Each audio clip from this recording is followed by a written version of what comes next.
Hi, I'm Sophie Wilson, and this is People of the Pool, where we have conversations with those making a positive change in Liverpool's business community. We're known for our music, for our culture, tourism, and of course, football. But what's caught my eye since moving back from down south is the innovation and entrepreneurship that's happening in the city region. And this podcast is about championing just that. I'm blue, not red. I don't have a purple wheelie bin, but I'm still a proud Scouser, and I can't wait to share the stories of positive, inspirational changemakers with me. If you ever wondered what was inside the big mansion house in Calderstones Park, it's The Reader, a national charity that uses the power of literature and reading aloud to transform lives. In this episode of People of the Pool, we meet Jemma Guerrier, Managing Director of The Reader. Okay, Jemma, welcome to People of the Pool. Thanks very much for having me. Hi. Hi. So for those listeners who haven't been yet, can you just paint a picture of the mansion house in Calderstones Park in Liverpool and tell us what happens inside it? Oh, I can, and it's really easy to do that actually, because I've been this morning with my 2-year-old, and the park it's a beautiful park. It's one of South Liverpool's gems, really. And we're in spring here at the moment, aren't we? And the blossoms are really showing. It's gorgeous. But yeah, for The Reader, we're a national charity. It's our HQ. And we're really lucky to be custodians of the mansion house. It's a Grade 2 listed Georgian house in the middle of the park, and was dilapidated for many years. It'd been a council building and all sorts, but the Reader had a vision to recall it to life, to reopen it, to be a public space for the community, a place where people could come together to discover their creativity. We do lots of shared reading there, which I know we'll talk about, I'm sure, later on. But lots of creative activities that bring people together. So we finally opened it in September 2019 on a beautiful day. I think we had about 5,000 people from across the city come to the opening. And then closed, obviously, 6 months later, which is another story. But now we're open again, 7 days a week. And you'll find a range of weekly activities there. So if you went today, you might find an upcycling group happening, probably a shared reading group happening, heritage tours, yoga, poetry. So lots of things that go on every week, and most of them are free. But we also have public events. So at the back of the house, there's actually a really interesting Art Deco theatre that was sort of tacked on to the original building. Oh, wow. And it opens out onto this beautiful garden. It's really stunning. We have beautiful trees in the park. And in the post-war years, it was used as for holidays at home. So we've got amazing black and white photos of people on deck chairs and people, dancing, singing on the stage. So for us now, it's a really lovely space to bring garden theatre again. So we've got a really good programme of garden theatre going on. So lots of cultural activities. There's a lovely cafe there. There's a ice cream parlour, which I was at again this morning with my 2-year-old. And for families, we've got the story bar as well. So that's a separate part of it. It's a converted barn, original part of the estate that we've turned into this really imaginative play space where little people and their parents and carers and teachers can discover books. We know reading for pleasure is really important. So it's a really creative space, and there's lots of weekly activities going on for kids there and their families. Lots planned for the summer. So a whole range of stuff. I hope something for everybody, I guess, and is the short answer to your question. There's so much going on. And I've been and visited a number of times now working with The Reader and participating in some of your activities. I had a birthday picnic there as well in the park in September, but I didn't know that upcycling and yoga and all these things were happening behind the closed doors of the mansion house. So to listeners who haven't visited in Calderstones Park, do go. But what I'd really like to get into today a little bit with you, Jemma, is how exactly you've talked, obviously, The Reader, it's a national charity about reading, but how exactly does The Reader use reading aloud to transform lives? Well, our vision really is of a world where everybody can experience the power of literature to survive and live well. So every week, and we're a national charity, as you say, our volunteers and staff run weekly groups where we bring people together to read a piece of literature. It could be poem, story, novel, extract, short story, to read a piece of text aloud together. And we call this shared reading. For me, it was actually a completely new way of reading. I'd heard of book clubs before, where you read something by yourself at home and you prep your opinions on it and then join a group of people to talk about that. This is quite a different way of reading. So there's no prior reading is required. You don't have to be able to read, actually, because the texts are read aloud. Every group has a group leader who will have picked something to read and prepped that a little bit. But group members can read aloud if they want to. So it's quite an experiential and collaborative way of reading. We're experiencing it together in the moment, live, around a table, wherever that might be. And the evidence shows, we've been doing this for some time now, that this model of reading improves mental well-being, reduces socialisation, and helps us discover new meaning. We've got 500 of these groups at the moment running across the UK, in all sorts of places. So what it does for people really varies, because we have, as we said before, little people, 1-year-olds, doing shared reading with us at Calderstones, but we also read with people with dementia in care homes. So a whole range of people, and that's the joy of it, because the model is really accessible and really flexible.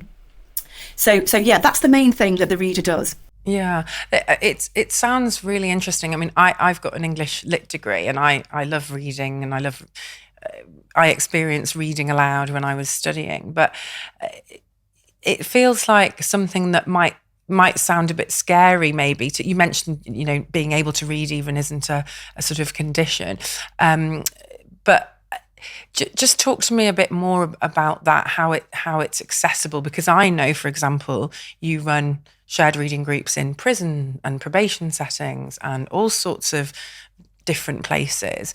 How are you kind of making it accessible for people who perhaps might not have a background in literature, or who might even to struggle with reading? Yeah, I mean, we're on a mission to really kind of, demystify that and bring it to new people in new ways, because I think that's one of the challenges, isn't it? I haven't got a lit degree and actually was probably a bit of a dormant reader. I was actually turned off fiction at school. I didn't have a good time of it and stopped reading fiction in my 20s. I found it inaccessible. And then I think as I got older, I really struggled to find the time to read as well. So for me, there's something really joyous in experiencing reading together. I need a bit of encouragement to do that, and actually shared reading really gives me that. So yeah, we have to work quite hard at it, you're right, because lots of people have different perceptions about reading. Either they can't read, they weren't read to as a child, didn't have good experiences at school or university, if they did, those more formal educational experiences. So, we know that relationships are really important. Come and have a cuppa, try it out. We often do tasters if we're working somewhere new, if we're working in a new prison or a new care home or a new community space. It is drop-in, so the commitment is, people can just try it out. And we know actually that from our staff and volunteers that run the groups that some really powerful, magical things can happen in shared reading groups. But those moments come in all shapes and sizes. For some people, the first time they actually speak in a group could be really massive, because they haven't had the confidence to be in that environment before. The first time that somebody takes the print out of a poem away with them might indicate that we're starting to really build a relationship with that person. Yeah, and you mentioned those different settings before. So we know from our work in care homes, and we've done quite a bit of research around reading with people living with dementia, that shared reading improves mood, can really provoke new memories and new thoughts for those people. We do work in over 30 prisons and probation settings across the UK, and those readers are telling us that in their week, coming to that shared reading group is a safe space for them, and it's somewhere where they can feel vulnerable and be okay with that. And our research with that work with those readers also shows us that hearing other people's perspectives, which is what happens in this process. You've got the perspectives of the people that you're reading about, haven't you? But you've also got the other people around the table. That process of hearing other people's perspectives helps them think differently about themselves. That's quite a profound connection there. But that's what, a lot of our impact and research is telling us. Those deep connections can really spark personal change. It's almost as if everything that happens in the room is not necessarily about those words on the page. It's about the connections that sparked between the people. I mean, I have participated in a shared reading session myself and was quite surprised how we were reading a Thomas Hardy short story, I think it was. So, you might think that might be a bit inaccessible. It's sort of an older story, but in the room, what took place was, and there was older people in that group. I'd say people much older than me generally, but just hearing their stories and the memories it provoked for them and their life experiences and how they perceived what this chap was doing to this lady in the story. It was fun, it was interesting, and I had such a glimpse into the lives of strangers essentially that I wouldn't have had I not done that 1.5 hour session. So yeah, it's really magical. Oh, that's really lovely to hear. I'm really glad you had that experience. And I think that's what part of the challenge actually for us with shared reading is that it's quite hard to articulate and make real that feeling until you've done it. I can definitely recognise some of those experiences. It's a very creative process. And we find that a lot of our readers tell us that the harder the text, the meatier the text, actually the more rewarding it can be after a group. If you imagine, I mean, I'll speak for myself, I wouldn't see myself as really being a poetry reader. And actually since working at the Reader, that's been a huge discovery. But often the first time we read it at the beginning of a 90-minute session, you just think, sorry, what was that? I don't know what this is going on about. But what we do in the group is read it again, read it slowly, unpick some lines, be slow and together, and really use the text to really think about what that makes us feel and what we think. And it's a really creative process. We've created People of the Pool podcast with the support of the team at Bengo Media. Dozens of businesses, large and small, turn to Bengo Media to get their podcasts up and running through their training, consultancy, and even hands-on production. And right now, Bengo Media is offering you, People of the Pool listeners, free online training to help get your podcast launched in 90 days. You'll get insight into the steps to take and some of the biggest mistakes to avoid. So, to claim your free online podcast training from Bengo Media, go to podcastschools.com now. That's podcastschools.com. And do you have any favourite stories or moments that you could, obviously not mentioning any names or breaching confidentiality, but do any moments stand out for you as memorable from a shared reading session? Oh, well, there's too many to even think of. What's lovely is, these groups wouldn't happen without our volunteers. The Reader has hundreds of volunteers that prepare and carefully lead these groups every week, week in, week out. And they tell us a lot about what happens in these groups and what they're reading. And as I said before, those special moments, or we would call breakthrough moments, can come in all shapes and sizes. A group that was, really engaged in a text, or I've had moments where somebody has spoken about something personal for the first time, or really realise something about themselves that might be fresh. They're quite big moments.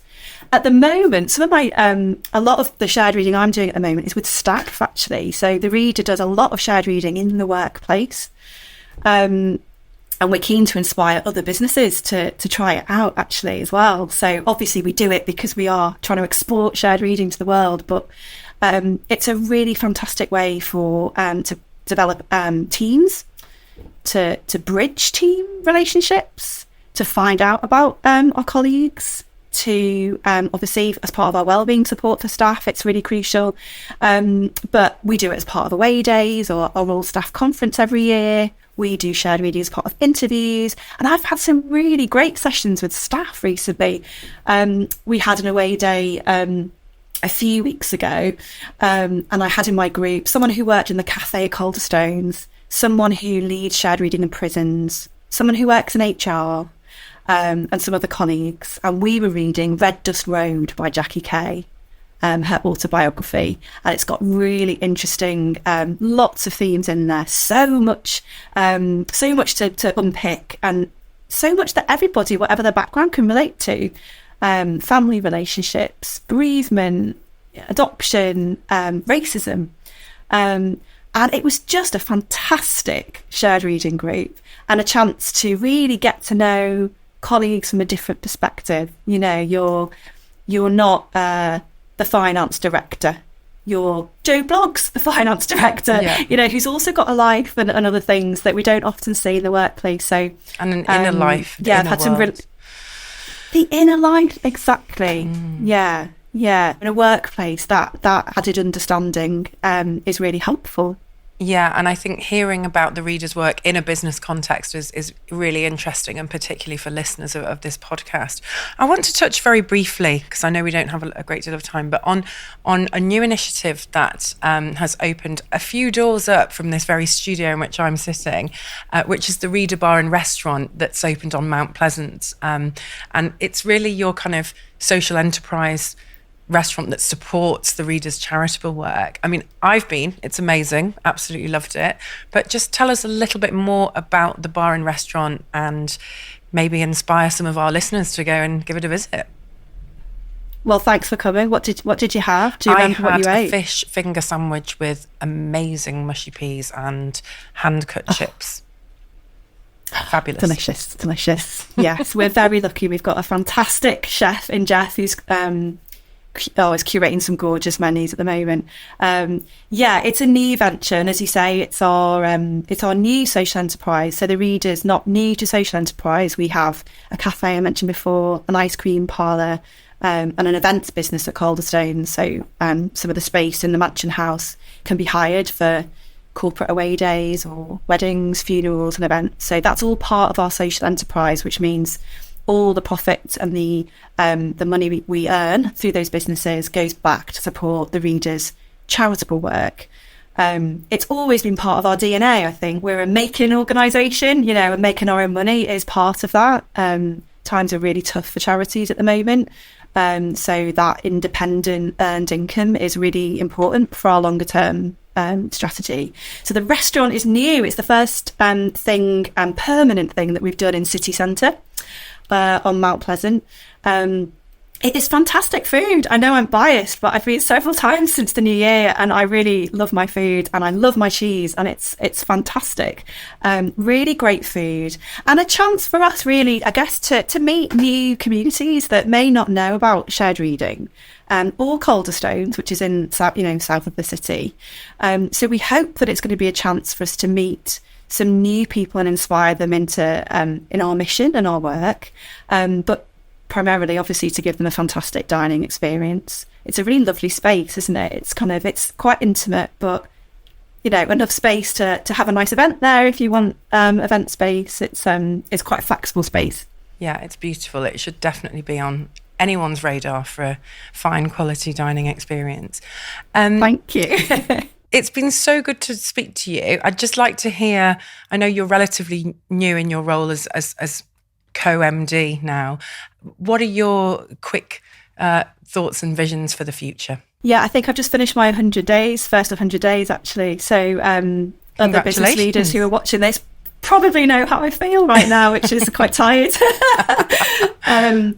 And I guess other business leaders will know it's I think whatever business you're running or organisation you're running, it's tough times at the moment. You know, lots of change going on, and COVID doesn't feel that long away when the world changed. So in terms of vision, I mean, like I said before, our vision is that everyone can experience the power of literature. You know, we're on a mission to make that happen. So that doesn't change with me taking on this role. But my task now is to work with our staff and our volunteers to, you know, find new ways to help people discover shared reading, to inspire more people to lead groups. We offer some fantastic training for people who might be interested in doing that. And to develop new partnerships with organisations that can bring shared reading to people they work with, or places in which they work. So there's a big task ahead there in terms of spreading the shared reading movement. And at Calderstones, it's still very much in its infancy. We had 6 months, then it was COVID, and now we have, quite a busy programme, and it's a really busy site. But we're still very much developing, creatively what happens there. So want to do more with the community around that, and with cultural partners across the city as well.